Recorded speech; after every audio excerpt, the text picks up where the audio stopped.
toxla. Şimdi mamam, bak hatına mamam getir. Şimdi tez çık yapayıq. Çık. Day, hardana getirmiyor ona mamam. Day, bir kere çık. Sen ben sana anahtar vereceğim. Anahtar.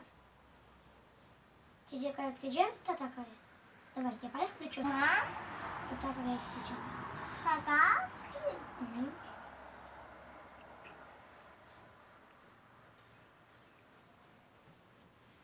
Boy.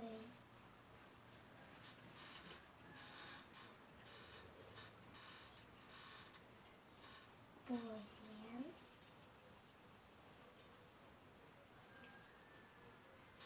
Oy. Şimdi toxta. Sıfıya tamam. Ortadan gerek yapmak Sıfıya.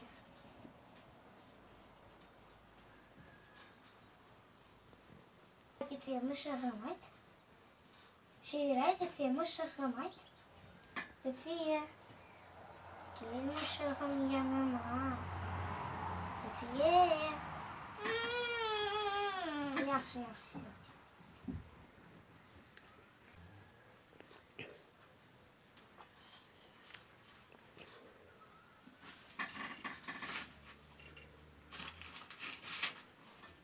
Otur. Hop. Oğlum. Ben de attım. Давай. Oğlum tanıyacağım. Şimdi doktor Agay'ı tanıyacağım Agay'ı.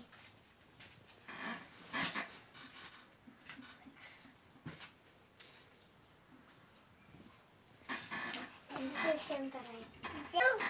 Şimdi doktor, ben seni tarayayım, sonra sen beni tararsın. Yaxşı? Yaxşı?